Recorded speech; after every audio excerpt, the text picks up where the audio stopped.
Hey guys, NickonAquaMagna here. Today we're going to talk about platforming.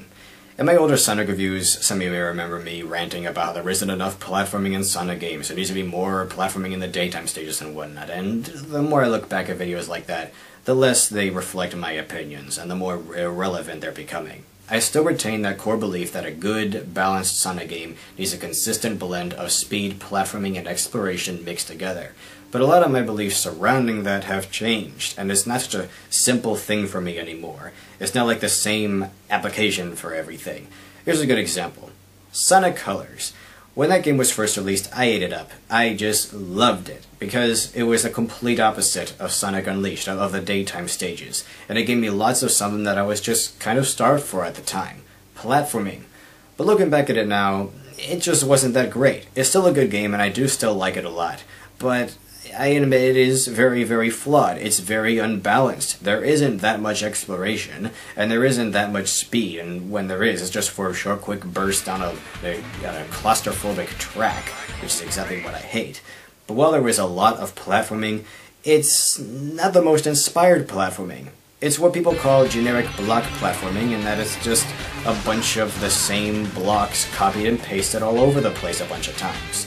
And that's not that inspired. It's really repetitive and it gets old really quickly. And when you play like the older Sonic games, the classic games, particularly Sonic 3 and Knuckles, do you remember it just being an endless stream of just hopping along the same blocks over and over again from beginning to end?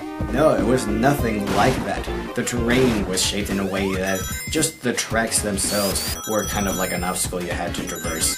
And they were always throwing new things your way, new obstacles to overcome, new things to interact and play with, just tons of new platforming gimmicks. Yeah, there were some blocks pasted here and there, but most of it was just part of what gave the level its identity. Most of the things you interact with, most of the things that you play with, were things that you would only see in that level, things that just made it stand out, made it so that they were always throwing something new your way, something that made each level unique and kept the whole experience in general fresh. Basically, it wasn't like this. Now, what would a platform game be without platforms? Now, if you would just take a nice look at these platforms, yep, that sure is a platform, alright. A non-colored, non-polygonal, non-textured platform. Bubsy 3D! Literally a platformer! Oh god! Oh god! Which Colors admittedly kind of was.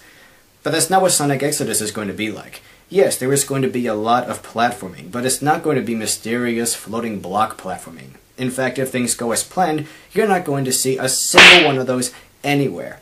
Anything can be a platform, whether it be a rock that's just shaped in a peculiar way, or a ledge that's sticking out of the side of a cliff, or a dock, or the ruins of a derelict house that's falling apart. All of these things could be called platforming, but it's a very special kind that was in Sonic 3K that I like to call environmental platforming, in that it was something unique to the level, to the zone, something that you would only find there.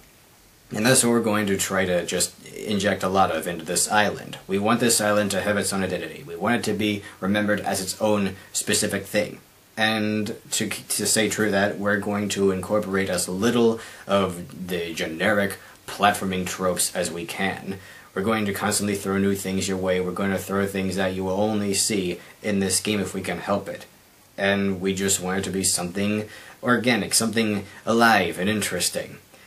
And so yeah, even though there is going to be a lot of platforming, it's only going to contribute to this game's identity. It's not going to be generic, it's not just going to be copied and pasted blocks everywhere, because anyone who knows the basics of Sonic GDK or whatever can just make an empty field where they copy and paste a zillion blocks all over the place.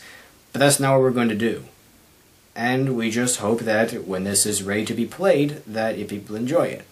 So yeah, until next time.